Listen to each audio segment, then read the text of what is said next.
Assalamu alaikum warahmatullahi wabarakatuh.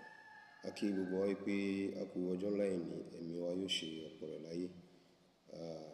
Ọlọ́run wọlá ọjọ́ òní, orí ìdùnnú tí ó bá ẹnì kọ̀ọ̀kan wa kalẹ̀, kọ́nà ọba kó mọ́sà ṣe fún gbogbo wa. Ọlá tí ń jẹ́ Ànábì wa Muhammad sallallahu alaihi wasallam. Mo fẹ́ fi àsìkò yìí rọ̀ wá ní ìlú Ògbómọ̀ṣọ́ láti pé ká gbìyànjú láti mọ̀ ní àgbọ́yé fúnra wa, pàtàkì jùlọ fún bí ọ̀rọ̀ ìlú ti ṣe ń lọ àti bí ọ̀rọ̀ ajé gbogbo àgbáyé bó ti ṣe ń lọ. Bákan náà, bí ìdàgbàsókè ṣe máa bá àwọn ìlú káàkiri. Ẹ jẹ́ ká kọ́kọ́ máa fi ẹ̀mí ìmoore hàn sí Ọlọ́run ọba. Tí a bá fi ẹ̀mí ìmoore tá bá fi hàn sí Ọlọ́run ọba, yóò fi jẹ́ kí ó tún yá Ọlọ́run ọba lára láti ṣe ètò pọ̀ nínú rẹ̀ fún wa nínú oore. Bẹ́ẹ̀ báwo la ṣe fẹ́ dúpẹ́ oore Ọlọ́run nígbà tí a ò bá lè dú ti ọmọ ènìyàn? Àkọ́kọ́ jùlọ, ó yẹ ká mọ̀ wípé àti mùsùlùmí ni, àti kìrìsìtẹ́nì ni, àti oníṣẹ̀ṣe ni, àti àwọn mi ò ṣe kankan nínú mẹ́tẹ̀ẹ̀ta torí irú wọn náà ń bẹ tó jẹ́ ọmọ Ògbómọ̀ṣọ́ káàkiri. Ó yẹ ká lè máa fi ẹ̀mí ìmoore wa hàn sí Ọlọ́run ọba láti máa dúpẹ́ ẹni tí Ọlọ́run ọba tó yàn fún wa láti fi kó jẹ́ ọba wa ní ìlú Ògbómọ̀ṣọ́. Bàbá wa ọba Ghandhi, Afolabi, Olaoye, Ọládùnní, Orumagege kẹta. Báyìí ò kí ń ṣe pé sí àwọn náà wọn ní gbogbo orúkọ yẹn. Kí Ọlọ́run ọba kí ó jẹ́ ká rí wọn pẹ́, kẹ́mi wọn kí ó gùn. Wọ́n fẹ́ dàbí àsọdùn, ṣùgbọ́n mo fi ń dá gbogbo wa lójú pé challenge ni mo fún gbogbo wa ní ilẹ̀ káàárọ̀ oòjíire wípé a ò tíì rí ọba tó hùwà ọba, tó sì ṣe ọba, tó sì wá ìdàgbàsókè fún ìlú tí ń ṣe ọba lé lórí bíi ti bàbá wa ọba wa Ghandhi. Kìí ṣe àsọdùn. Ọ̀rẹ́ mi kan máa ń sọ ọ̀rọ̀ kan ní north. Ó ní ẹ wò, ẹ má jẹ́ ká pẹ̀gàn. Ó ní ọ̀dà náà ẹ tiẹ̀ jẹ́ ká fi ẹ̀gàn sọ̀rọ̀ ká lè bá gbádùn ọ̀rọ̀. Kódà ká fi ẹ̀gàn sí ní tó wà nílẹ̀ yìí, ẹ̀rí ọkàn ọmọ jẹ́ gbogbo wa náà wípé èèyàn ìlọ́ba wa Ghandhi. Oore Ọlọ́run ọba tọ́lọ́run ọba ṣe fún wọn tí wọ́n fi ń mú, tí wọ́n fi ń na lé ìlú lórí, Ọlọ́run ọba kò ní gbà kú lọ́wọ́ wọn. Gbogbo ibi tí àwọn ilé-iṣẹ́ wọn tí wọ́n wà pátápátá, Ọlọ́run ọba kò ní jẹ́ ká lu ìkankan nínú àwọn ilé-iṣẹ́ wọn, kò ní jẹ́ kí wọ́n lù ú gbàǹjo. Adúpẹ́, adúpẹ́, adúpẹ́. Àwọn tí wọ́n mọ rírì yín mọ ọpẹ́ tí wọ́n ń dú. Nǹkan kan tí mo kàn tún fẹ́ kẹ́ lọ rí mọ̀ ní pé kì í ṣe pé mo fẹ́ kọ yín lọ́rọ̀ bàbá wa kábíyèsí. Ihun tó wà lára yín táwa náà ń kọ́ ni, torí ẹni tí Ọlọ́run bá ní kí ó ní àgbọ́yé tó sì ní òye tó ní ìfarabalẹ̀, ẹ̀kọ́ pọ̀ lára yín tí ẹ̀dá máa fi lo ìgbésí ayé. So tá a bá wí ká mọ̀ sáláì sọ ni ilé tí àwa náà bá fẹ́ sọ ni pé ká sọ fún yín pé àgbọ́gbọ́n tínú tẹ́ ti máa ń ṣe náà ni kẹ́ ẹ ṣe lórí nǹkan tí ń lọ nílùú Ògbómọ̀ṣọ́. Wọ́n fẹ́ ṣe àwọn modern shop fún wa ní ọjà Àgbò. Kì í ṣe ní inú ilẹ̀ mọ́sálásí o. Gbogbo ẹ̀yin tẹ́ bá wà lágbàáyé pátápátá mo fẹ́ kẹ́ láti yín lẹ̀kẹ́ gbọ́. Torí àwọn tí à ń bá po ọ̀rọ̀ yìí, gbogbo nǹkan ni wọ́n máa ń wá láti fẹ́ attach ara wọn mọ́, láti fẹ́ fi ba bàbá ìlú orúkọ jẹ́, àti pé láti fẹ́ fi fa ìfàsẹ́yìn fún ìdàgbàsókè ní ìlú Ògbómọ̀ṣọ́. Ní tí a fẹ́ kí gbogbo akálọ̀rí mọ̀ jùlọ ni pé ọjà Àgbò tí ń ṣe ọjà ọba, ibẹ̀ ni wọ́n ti fẹ́ kọ́ àwọn ṣọ́ọ̀bù ìgbàlódé ní èyí tí kò kan ilẹ̀ mọ́sálásí níbẹ̀. Bí mo ṣe ń bá yín sọ̀rọ̀ lọ́wọ́lọ́wọ́ yìí, àwọn tí wọ́n ń tajà lọ́wọ́lọ́wọ́ wọ́n wà níbẹ̀ tó jẹ́ pé ṣọ́ọ̀bù pákó ni, tó jẹ́ pé ṣọ́ọ̀bù páànù ni, ẹni gbogbo rẹ̀. Wọ́n wá ṣe tí wọ́n wá fẹ́ ṣe ní ti ìgbàlódé. Àwọn kan wá ń jáde lórúkọ youth, bí wọ́n pè ní Muslim youth ní ìbí nǹkan kan ni, wọ́n wá ń jáde láti fẹ́ sọ pé kò tẹ́ àwọn lọ́rùn. Àwọn kan tó wá túyáyá wọ́n lọ sáàfin lánàá, wọn ò bá bàbá nílé lórí wípé àwọn ò ní gbà. Wọ́n ń wò bẹ́ẹ̀ ni pé àwọn dá iṣẹ́ dúró, pé ká má ṣiṣẹ́ níbẹ̀. Ó dàbẹ̀ ní pé nǹkan tí Ọlọ́run ní kí ó rọ́lù wá ní ìlú Ògbómọ̀ṣọ́, ó jẹ́ kí gbogbo wa ká máa wò bẹ́ẹ̀ ni pé gbogbo wa náà la lè máa tẹ òfin lọ́mọ́lẹ̀ báṣu. So sùúrù tí bàbá kábíyèsí ti ṣe, ọjẹ́ wàá mú kọ́ wá jẹ́ pé tẹ̀ wàá fẹ́ sọ di ojú ọwọ́. Àfi wá dàbí yàrá ẹnì kọ̀ọ̀kan yín pé bẹ́ẹ̀ ṣe máa wọnú yàrá yín lọ tẹ́ ìwọ tẹ́ jáde, wá lérò pé ẹ̀kan lè ṣe wù ẹ̀kan lọ. Ẹbí yín kọ́, nígbà tó yẹ pé a rí nínú àwọn tó yẹ pé wọ́n ń pera wọn ní ọmọ nílùú, wọ́n ń pera wọn lólóyè nílùú, tó ń gbàbọ̀dé fúlù, tó ń gbàbọ̀dé fáàfin. Nígbà tí gbogbo orú nǹkan báyẹn bá ń ṣẹlẹ̀, kí ni ò ní bí kí ordinary person níta kọ́ mọ jáde kọ́ mọ sọ pé òun fẹ́ lọ rí ṣe tó wù ú láàfin, wọ́n ń pariwo lọ. Ìṣe ẹ fẹ́ sọ pé kí wọ́n mọ̀ kọ́ ṣọ́ọ̀bù yẹn mọ́ ní àbí báwo? Kí ni nǹkan tẹ́ ń ta lọ́jà? Tẹ́ ẹ lérò pé tó máa sọ wípé ẹ lórí kọ́ fúnra ara yín, tẹ́ ẹ lérí kọ́. Ìjà tó yẹ kẹ́ ẹ jókòó kẹ́ ẹ jà lé lórí, ẹ ò jà lé lórí. Kì í ṣe pé ká yọ ẹ̀ṣẹ̀ kọ́ ni àbí ká pariwo kọ́ ni. Ìntọ́ ẹ kẹ́ ẹ jáde kẹ́ ẹ ṣe ni pé tó àwa la wà ń bí o, ẹ dákun tó lọ́gbà bá kọ́ tán ká mọ̀ sọ pé wọn mọ̀ wá mọ́ o. Èmi mọ̀ wá ń ṣọ́ọ̀bù kẹ́ ẹ tẹ̀ kọ́kọ́ darí pọ̀ kẹjọ wà pẹ̀lú ara yín, kẹ́ wá kúra yín lọ sọ́dọ̀ ìyá lọ́jà. Kí ọlọ́jà náà kọ́ wá mú ẹ tẹ̀ mọ́ báwọn yẹn ti ṣe mọ́ ṣe nǹkan. Sẹ́rí bàbá wa Sunday dáre, ẹ jẹ́ kí n kọ́kọ́ fẹ́lẹ́ náà kí n fi kí n pé ẹ kú oríire ti appointment tẹ̀ gbà ní ọwọ́ federal government. Ó dàbẹ̀ ní pé nínú iṣẹ́ tí ọ́fíìsì yìí ṣe, orientation wà ń bẹ̀, and that is one of the big office tí kò function láti ìgbà tí wọ́n ti dálẹ̀. Ó kàn lórúkọ ni, tí àwọn èèyàn kàn gba owó, tán gba salary tí a ò rí solid orientation láti grassroots. Ọlọ́run wá ní kí ẹ̀yìn yìí náà kọ́lọ́run wá pé kí ẹ wá di ọ́fíìsì yẹn mú, tó yẹ pé ẹ ó fi lè fún àwọn ọ̀dọ́ wa ní orientation, ẹ fi lè fún wọn ní ìdánilẹ́kọ̀ọ́ lórí bá ti ṣe ń ṣayé àti bá ṣe ń ṣèjọba àti bóò níjọba ti ṣe rí, báwo níjọba ṣe jìnnà sí wa, báwo la ṣe gbé súnmọ́ra wa, ṣé dandan lówó orí ni, ṣé bá ṣe dandan, ọ̀nà wo ló fi jẹ́ dandan, kí lèèyàn lè sanwó orí lé lórí, kí lèèyàn lè sanwó lé lórí. These are all a lot of things tí orientation kò sí fáwọn ọ̀pọ̀lọpọ̀ wa. How do we go about with development? Development bá gbé tá bá fẹ́ ṣe àtúnṣe sílùú, àbá fẹ́ wá ìgbéga sórí ìlú, irú kí la lè ṣe, irú ìrìnwó la lè rìn, àwọn ọbú la lè dápálé, àwọn òwú la lè ṣe, àwọn òwú la lè ṣe. Títí tí bá tẹ̀ fẹ́ jẹ léèyàn, ẹ̀tọ́ wo ló ní? Kí láǹfààní títì nílùú? Kí láǹfààní ilé kéwú? Kí láǹfààní skúù? Kí láǹfààní kí ní gbogbo orí ilé àwọn orientation ló wà níbẹ̀ tó wà tó pọ̀ ni. Mo rí iṣẹ́ kan tí bàbá wa Buhari tí wọ́n ṣe nínú ọ̀kan nínú àwọn iṣẹ́ bàbá wa Buhari tán ṣe, ICT complex ńlá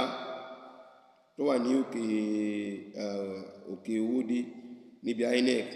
facilitated by bàbá wa Buhari. Orientation mélòó la ní pẹ̀lú àwọn youth wa láti mọ nǹkan tí ICT wa tó jẹ́ àti value tó wà níbẹ̀, láti mọ̀ wípé look, kò jí dandan kó dìgbà tó bá kó gbogbo òwe sí gbogbo agbárí rẹ̀ tó bá ga lọ sókè dáadáa kó gbogbo abẹ́rẹ̀ sí máa earn living rẹ̀. Àwọn online training bẹ oríṣiríṣi tó yẹ pé èyí ń ṣe tó yẹ pé yóò dẹ̀ gba certificate rẹ̀ tó yẹ pé it's enough for him to run one or two things tó fi máa ṣe láti fi benefit ara rẹ̀ àti inú ilé ara rẹ̀. Not until you are able to satisfy yourself and you have reserve ló tó lè máa ronú pé mo fẹ́ fẹ́bìnrin, tó nínú reserve yẹn ni wàá ti mọ̀ pé mo ti bọ́ra mi mo ti yó mo ń gúnfẹ̀ ó dẹ̀ ṣẹ́kù nínú àjẹṣẹ́kù mi yìí bó ṣe ń ṣẹ́kù yìí ó tó fún ẹnìkan jẹ ẹ jẹ́ kí n wẹ́ nìkan kúnra mi ló fi wá wẹ́ nìkan kúnra ẹ lẹ́fi pera yín ní tọkọ àtìyàwó left. So we need a lot of orientation. Ọ̀gá wa Sunday Dare, brother mi Sunday Dare, I need a lot of orientation. A dúpẹ́ fọ́lọ́run wípé ó tún wá tọ́ ẹ̀kọ́ mú Ògbómọ̀ṣọ́ ìlọ́lọ́run nípa gbé kínní yẹn fún. Kò take in anything láti pé kẹ́ employ services àwọn èèyàn bíi mélòó kan l'Ógbómọ̀ṣọ́ ń bí yìí. Tí wọ́n mìíní láàrin wọn pẹ̀lú Ọlọ́run, including people in the media tí wọ́n ń ṣe oníjẹkújẹ tó yẹ pé àwọn nǹkan tẹ́ ń ṣe yìí yóò spread káàkiri táwọn èèyàn fi lè mọ value ọ́fíìsì yín. Ẹ jẹ́ kí benefit yẹn kó yọ lára wa l'Ógbómọ̀ṣọ́ kán mọ̀ pé àwọn ará Ògbómọ̀ṣọ́ wọ́n ní orientation gidi gan. Wallahi we lack a lot of orientation, brother mi Sunday Dare. We lack a lot of orientation nílùú Ògbómọ̀ṣọ́. It make us to be doing things wrongly. Oúnjẹ kọ́mọ kékeré kó jáde kó bú bílú kábíyèsí anyhow. Oúnjẹ kọ́mọ kékeré kó jáde kó sọ̀rọ̀ lórí àgbàlagbà míì. Just like that. The yẹ̀yẹ́ rẹ̀ mo lè ṣe kíní because that real orientation is not there for us. Ọ̀pọ̀lọpọ̀ nínú àwọn èèyàn wa tẹ́ rí níbí nílùú Ògbómọ̀ṣọ́ ń bí ọ̀pọ̀lọpọ̀ ló jẹ́ pé ó decide láti lọ rèé ní Android kìí ṣe láti woru iṣẹ́ tí Android ń ṣe tó lè wọnú orí nǹkan kan tó wà mẹ́tò pé ó fẹ́ ní WhatsApp kó gbọ́rọ̀ ìbú tó wà ń bẹ̀ kó gbọ́rọ̀ ìyìn tó wà ń bẹ̀ sí lágbájá ti sọ̀rọ̀ sí támọ̀lù ti sọ̀rọ̀ sí ní ọ̀pọ̀lọpọ̀ bákálẹ̀ káàkiri tó yẹ pé they still don't know how to make use of their phones. We need a lot of orientation. A ò pé dandan téèyàn bá lo fóònù kan lọ but ayé ìsìn lọ́wọ́lọ́wọ́ bá ṣe wáyé tí Amẹ́ríkà bá ti ń lò ní nǹkan bí 62 years ago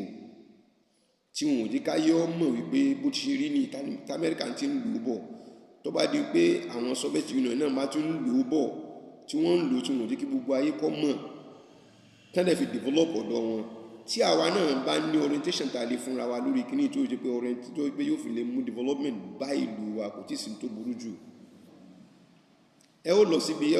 òde lọ́pọ̀lọpọ̀ nu wa ẹ ó lọ́pọ̀lọpọ̀ àfa tí ó gbé fóònù dání báyìí ibẹ̀ ló ti ń ka gbogbo nǹkan tó ń kà which means the ICT is still working but orientation ò sí pọ̀ lọ́pọ̀lọpọ̀ nu wa láti pé ká mọ value tó wà nínú rẹ̀ láti pé pé kò dìgbà tí èèyàn bá ẹsẹ̀ wọn dúró de ìjọba kó tó ṣe 1 or 2 things tó bá fẹ́ ṣe. So irú nǹkan yẹn ló wà lára bàbá wa kábíyèsí tó yẹ pé he is not waiting for government before he now bring the people themselves close to the government. Gbogbo nǹkan tó ń ṣe yìí wọ́n mú kí àwọn èèyàn the government is not getting closer to the people. Ìjọba ò súnmọ́ wa ìjọba jìnnà sí wa. Brother mi Sunday Dare, government jìnnà sí wa l'Ógbómọ̀ṣọ́ ìjọba jìnnà sí wa l'Ógbómọ̀ṣọ́. Orientation tá ò ní ló jẹ́ ká ti lose ọ̀pọ̀lọpọ̀ nǹkan l'Ógbómọ̀ṣọ́ yìí. Police staff training center irú ètò wà ní Jos wọ́n ti allocate fún Ògbómọ̀ṣọ́ for years. Who is there to pursue it? And if it does, báwo ló ṣe fẹ́ lọ? About 3 or 4 days lèmi nínú àwọn who is who l'Ógbómọ̀ṣọ́ là ń jọ sọ̀rọ̀ on phone ni wọ́n accuse ọ̀kan nínú àwọn one time senator nílùú Ògbómọ̀ṣọ́ pé wọ́n lọ rí gbé stadium wá sílùú. Nínú conversation tá a jọ ṣe pẹ̀lú wọn pé wọ́n lọ rí gbé stadium wá sílùú. Stadium tá láwọn lọ rí gbà wá sílùú yìí nísìn wọ́n ti gba ilẹ̀ àwọn onílẹ̀ wọn pursue rẹ̀ and before you know it àwọn ò rí bí dáko wọn ò rí bí ṣe nǹkan kan ilẹ̀ láì lò báyẹn. We are looking at ẹ fẹ́ gba ọ̀gẹ̀dẹ̀ lọ́wọ́ ọ̀bọ no sorry ẹ fẹ́ gba búrẹ́dì bọ́tà àti bọ́tà tán fi búrẹ́dì tán fi bọ́tà sí ẹ fẹ́ gbà kó lọ́wọ́ ọ̀bọ ẹ gbọ́dọ̀ ní ọ̀gẹ̀dẹ̀ lọ́wọ́ náà even ọ̀gẹ̀dẹ̀ náà bá rà tẹ bá nìyàn sí tó bá ti gbà lọ́wọ́ rẹ̀ báyìí yóò ju búrẹ́dì tó wà lọ́wọ́ rẹ̀ lẹ̀ ẹ̀yin ò lè gbé ẹlẹ́mọ̀ ẹ̀jẹ̀ òun náà sì máa jẹ ọ̀gẹ̀dẹ̀ yẹn yóò wúlò fún àwọn ibi tẹ́ wí ní ìsìn tó bá ṣe wípé wọ́n padà wá develop stadium yẹn ní ìsìn ni pé àwọn shops àwọn kankan yóò mọ̀ wá ń bẹ̀ ọrọ̀ ajé ọmọ wáyé wọ́n dáko wọn ò dáko wọ́n roko wọn ò roko another source of income ti wà lórí ilẹ̀ yẹn It means we lose nothing rather than àtúkò ọrọ̀ ajé wọ̀lú ni. But èyí stadium ẹ ò ṣe èyí ilẹ̀ ẹ fílẹ̀ fáwọn onílẹ̀ kan lọ rẹ̀ roko kan dákólé lórí, kán gbin ẹ̀gẹ́, kán gbin àgbàdo, kán gbin iṣu. Problem ta ní kìí ṣe pé kìí sọ̀nà jíjìn láti ní problem wà láàrin ara wa síra wa ni. There was a time tí mo ń sọ ọ̀rọ̀ mo ní Ògbómọ̀ṣọ́ lack back. A kàn pọ̀ lẹ́yìn odi ni. Ọlọ́run sì ṣe ọlá fún wa tó pọ̀ lẹ́yìn odi. A ò mú ọlá yẹn láti wá fi wá develop ìlú wa. Àwa ara ẹni tó fẹ́ mọ́ ṣe kíní yẹn, àwa ń gbógun tì í for God's sake láàrin wa pẹ̀lú Ọlọ́run ọba. A ò bẹ̀rù Ọlọ́run ọba ni. A ò bẹ̀rù Ọlọ́run ọba ni. Ọ̀pọ̀lọpọ̀ nínú wa tó wà lẹ́yìn odi kìí ṣe wípé àti wálé ló jẹ́ pọ́blẹ́mù rẹ̀ òun gan fúnra ara rẹ̀ ti rí pé inú ilé tó yẹ pé family house wọn ó ti wó lọ́tún ó ti wó lósì, ibo lòun fẹ́ dé sí, ṣé hòtẹ́ẹ̀lì lòun mọ̀ lọ lòun mọ̀ dé sí. Who is to be blamed for that? Ẹ lọ rẹ̀ wo ọ̀pọ̀lọpọ̀ ilé ló ti bẹ̀rẹ̀ sí máa dahoro tí kò take wọn ní big money pẹ̀lú nǹkan tí wọ́n ná níta láti lè gbé structure yẹn jáde, láti gbé dìde kọmọ wò kílé ọmọ bàjẹ́ kílé ọmọ ṣe kìíní. Ẹni tó bá ṣe dáadáa jẹ́ ká yìn wọ́n,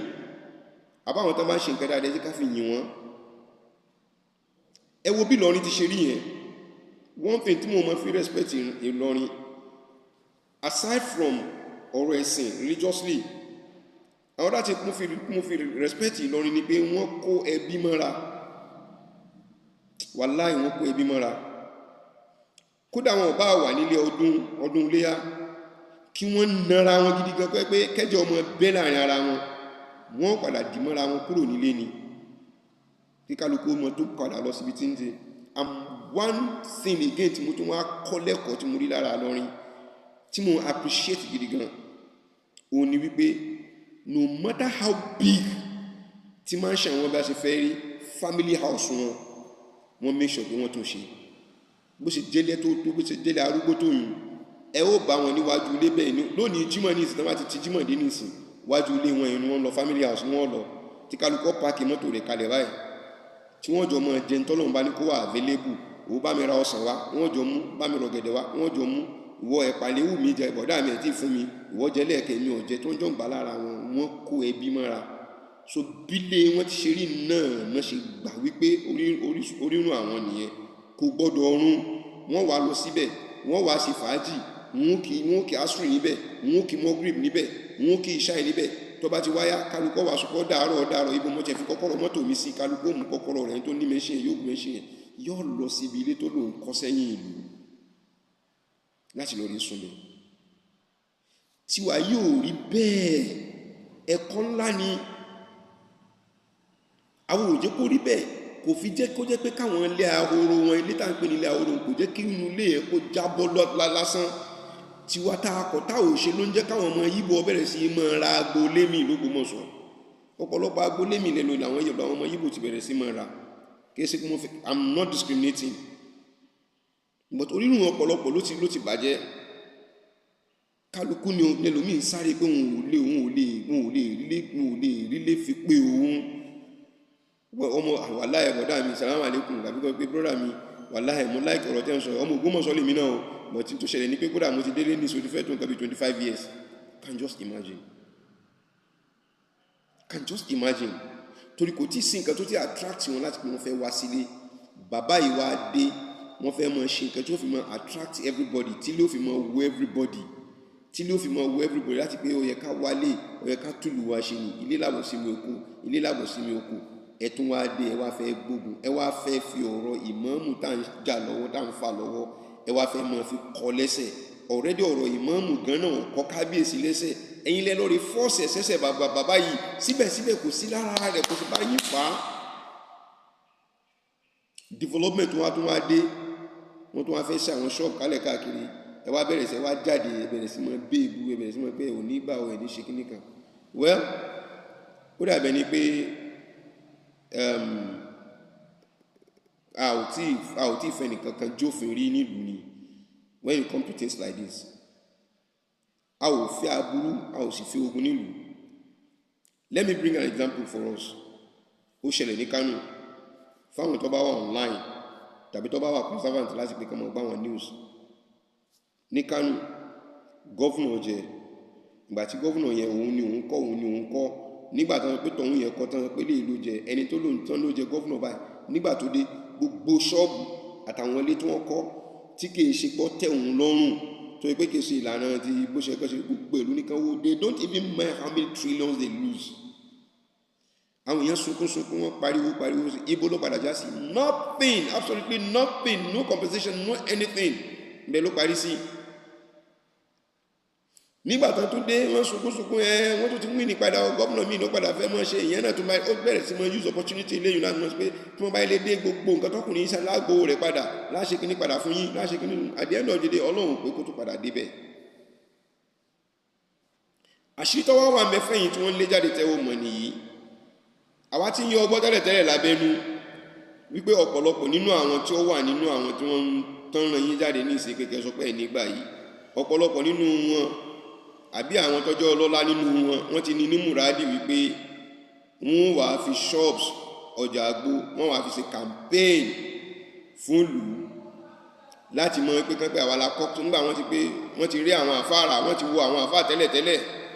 àwọn àfáà náà ti ń já wọ́n ti wo àwọn ọmọ ilé kéwú náà ti ń já wọ́n ti gbìyànjú wọ́n ti gbé ìtọ́ẹ̀kan gbé lọ sí chọ́ọ̀chì wọ́n ti gbé lọ gbogbo àwọn yìí náà ọjà yìí náà kò tà mọ́ ní ìsìn wọ́n tún ti bẹ̀rẹ̀ okọ̀ rẹ̀ ti jẹ́ loan scheme kan lábẹ́nú àwọn òṣìṣẹ́ ni wọ́n ní kán mọ́ fún kìí ṣe pé torí ìkankan torí pé láti fi gbógun tí bàbá wa Ghandhi náà ni in tí wọn kìí ṣe tẹ́lẹ̀tẹ́lẹ̀ a sì ti ń gbọ́ tẹ́lẹ̀tẹ́lẹ̀ náà pé wọ́n ti ń sáré pé gbogbo bí tí bàbá yẹn bá fẹ́ gbẹ́sẹ̀ lé àfi káwọn gbẹ́sẹ̀ síbẹ̀ tá máa fẹ́ ṣe nǹkan bí àfi káwọn takú tá máa fẹ́ ṣe nǹkan bí àfi káwọn takú. He who shall destroy in order to succeed should await destruction at the door mouth of his own success. He who shall destroy in order to succeed should await destruction at the door mouth of his own success. Gbogbo ẹ̀dá tó bá yẹ pé wọ́n dà nǹkan ẹnìkan rú ni torí pé kóun náà lè bá ọ̀rọ̀ náà lọ kọ́ máa ń retí ìjọ tí ọjọ́ oore rẹ̀ bá fẹ́ dé ìjọ dàtí ẹ̀ náà rú lóòdì níbẹ̀ torí tí ẹ̀dá bá ṣe ó ní ọgbà mò ń rọ̀ wá ẹ jẹ́ ká lọ rí kún fàdúrà pé tí bàbá Ghandhi fẹ́ ṣe nílùú kọ́ lọ́wọ́ bá kó fún wọn ṣe. Bàbá Sunday Dáre ẹ gbìyànjú ẹ kọ́ àwọn èèyàn mọ́ra nílùú Ògbómọ̀ṣọ́ láti pé kẹ́ fún wọn ní orientation gidi gan tàbí àwọn èèyàn tó bá mọ̀ nípa tẹ́ ẹ bá fẹ́ ṣe àbí tí gọ́ọ̀mẹ̀ntì bá ń ṣe ẹ fún wọn ní blueprint lọ́wọ́ wọn ẹ tari àwọn eléyìí jáde kọ́ yẹ pé kán lọ rí mọ́ fáwọn èèyàn ní orientation ìtumọ̀ tó fi yẹ kán dúró pẹ̀lú ìjọba ìtumọ̀ tó fi yẹ kán dúró pẹ̀lú ọba wọn ìtumọ̀ tó fi yẹ kán kóra wọn mọ́ra nínú ìdílé. Ọ̀pọ̀lọpọ̀ ìdílé ni ọ̀rọ̀ Yunusa ti tú wàláhì tàlá ọ̀pọ̀lọpọ̀ ìdílé ni ọ̀rọ̀ Yunusa ló ti tú. Wọ́n bá débi pé kódà ordinary gan òkú gan tó bá ti kú ẹ̀ẹ́sẹ̀ tó mọ́ bíra ilé rẹ̀ pé ṣé kí n lọ ní àbí kí n mọ́ lọ àwọn ta lọ́fẹ́ lọ síbi àwọn ta ní òní lọ. Òkú mùsùlùmí ló Ògbómọ̀ṣọ́ wàláhì àfàtẹ̀wà lágbàáyé bó ṣe dà ní ẹ̀hùn a mọ̀ béèrè pé ta lọ́fẹ́ lọ kírun sí lára èmi ò ní lọ èmi ò lọ ta ní ò lọ ó ti bá débẹ̀ l'Ógbómọ̀ṣọ́. Ẹ ò tẹ̀ wá ṣàánú pé kọ́lọ́run bá kó ṣàánú wa kọ́lọ́run bá kó gbé gbogbo nọ́sẹ̀nsì yẹn kó nílẹ̀. Wọ́n tún wá fẹ́ mú iṣẹ́ ìdàgbàsókè wá bá wa nílùú ẹ̀ tó wá ń gbéra yín dìde ẹ̀ tó wá ń kọ́ra yín gbogbo àwọn tẹ́ gbé jáde tẹ́ ní ká máa lọ ẹ̀ mélòó nínú wọn lẹ ṣètò jíjẹ múmu fún lọ́nà ọ̀rọ̀ mélòó nínú wọn lẹ ṣètò níná lílò wọn fún wọn lọ́nà ọ̀rọ̀ mélòó nínú wọn lẹ ṣe ìrànlọ́wọ́ fún wọn lórí ọkọ̀ wọn ti kú ènìyàn kọ mọ́mọ́ pọkọ mọ́ lálàpọ̀ ọmọkọ mọ́mọ́ fíìlì pọkọ rẹ ti kú àbí àwọn ọmọ rẹ mo gbé. I lose a friend ní Ìlọrin we lost contact for years nígbà tí mo gbọ́ láàárọ̀ yìí ó pa mí lẹ́kún gidi gan. Brother Muhammad, a very wonderful friend, is a childhood friend ajọ́dàgbà pẹ̀lú ẹ̀ àárọ̀ yìí ni mo tó gbọ́ when we were discussing with them ní Ìlọrin. Kí ni nǹkan tí mo fẹ́ fà jáde ni I am not discussing with one of my own brother tó ń jẹ́ pé a loyalist to me ǹjẹ́ o gbọ́ pé mo gbọ́ pé wọ́n ní lágbájá kú ó ní bẹ́ẹ̀ ni ó ní tí mo tẹ̀ wá mọ́ wá surprising thing tí mi ò mọ̀ mo ní mi ò mọ̀ kí ni ẹ̀dẹ́ surprise mi ó ní sister òun tó ti kú ọmọ tó fi sáyé in town we is up to 25 years or close to 30 years tẹni town we ti jáde láyé o ó ní sister òun ó ní ọmọ rẹ̀ wípé arákùnrin tí mo ń sọ pé ó kú yìí ó ní train ọmọ yẹn láti kékeré títí tó fi dísí tọmọ yẹn fi jáde ní tó fi graduate àjọ gbé àdúgbò kan náà ní ìwà ẹjọ́ sọmọ ìlú kan náà Ìlọrin ni wọn Ògbómọ̀ṣọ́ ni wa because we live in harmony àárọ̀ inú mi tó ń gbáṣírí yẹn wípé ó train ọmọ àǹtí òun tí tó fi parí university kì í dẹ̀ ṣe pé bóyá ní ìdílé wọn pé bóyá wọn ò jẹun kánú ìdílé ẹni tí mo wí náà kì í ṣe pé wọn ò jẹun kánú tí wọ́n bá dárúkọ wọn báyìí àárọ̀ Ògbómọ̀ṣọ́ ó ti mọ̀ wọn àwọn tó ń ṣe ọlá fún ni but because of good relationship tí wọ́n ní ọmọ lágbàdá ló kú yìí ṣọ́ọ̀bù mi ni ṣọ́ọ̀bù ilé wa náà ni ṣọ́ọ̀bù mọ̀mọ́ wọn wà kíní kankankan ibi àǹtí mi àǹtí wa àbúrò wa kankan ló fi ṣe ní gbogbo táìmì yẹn ló kú báyìí ọmọ rẹ̀ wá máa train ẹ̀ almost 30 years ó dẹ̀ train ẹ̀ dì sí kìí ṣe pé nínú léyìn ìyà ń jẹ wọn kọ́ ni kìí ṣe pé bí ń pa wọn mélòó lẹ́yìn ṣe nírú rẹ̀ èyí tẹ́ ṣe òun gan náà torí pé ń lé kankan rẹ̀ káàkiri ẹ̀ tó ṣeré gún kiri ìtẹ́ ṣe ń pé lágbájá sí àti ẹ̀lẹ́ gbọ́ pé lágbájá náà sì tún wà lọ́dọ̀ àwọn lágbọ́n yìí sẹ́mọ̀ péjọ́ kan bẹ́ẹ̀ tẹ́bí ń pa wá bí mú fún sẹ́mọ̀ péjọ́ kan kí ní ṣe torí Ọlọ́run mọ́ ẹ dákun torí Ọlọ́run torí Ànábì wa Muhammad sallallahu alaihi wasallam ẹ má bàa bàlújẹ́ mo ń discuss pẹ̀lú àgbàlagbà kan lánàá tí mo lọ rí ṣe ziyara wọn ẹ mọ̀ gẹ́gẹ́ bàbá yẹn sọ fún mi bàbá yẹn sọ pé sùúrù tó lọ́jọ́ lọ́rọ̀ Ògbómọ̀ṣọ́ èṣù tó wọ ìlú Ògbómọ̀ṣọ́ nígbàtí èṣù yẹn bá fẹ́ jáde gbogbo àgbáyé ní ọgbọ́ torí pé kí ni tí ò bá já sí ẹ̀mí rẹ̀ yóò sì tún já sí ẹ̀mí ẹlòmíì tẹ́ òró kan tí yọ kàkọ́kú wàláì tàláì èṣù tó wọ ìlú Ògbómọ̀ṣọ́ yóò lọ o àmọ́ yóò ní lára tí máa lọ tí ò bá padà já sí ikú fésù tó wọ̀lú yẹn àwọn tọ́jọ́ sọmọgbé rẹ̀ ikú wọn tàn káàkiri ayé ilé ọlọ́mọ wà tí wọ́n fi máa ń sọ̀rọ̀ tí wọ́n bá fi sọ̀rọ̀ rẹ̀ alùwàláwà lára mi mú ṣe wáyé súnmọ́ bí láhí lẹ́sí láìlá ìláwọ̀ àti mo bọ́nu agbálágbàlẹ̀ tó bá mi tó sọ̀rọ̀ fún mi nítorí pé wọn ò wá dáadáa fún lùí ó tójú bọ́ lékiri náà ní òkè mi wọ́n ẹjẹ́ tó bá jẹ́ ti mọ̀ ìpè mọ̀ pé nǹkan tẹ́mi gbámú yìí nínú nǹkan tó tún jẹjẹ́ kí n tún lè rọ́nà lọ́nà ní pé kí mọ̀ ṣe ziyara ni a sì sọ̀rọ̀ Ọlọ́run ó lọ̀rọ̀ lú ṣe rí báyìí ó sì ṣe báyìí ibi tó bí ọ̀rọ̀ wá nìyẹn Ọlọ́run ọba yóò wọlá bó ń ṣe jẹ́ òun kò ní síwá darí a ò ní wà níbi dàrúdàrú a ò ní wà níbi ìbàṣẹ̀jẹ́ ẹ̀yin aráàlú Ògbómọ̀ṣọ́ ìdápọ̀ ẹ jẹ́ ká lọ rí farabalẹ̀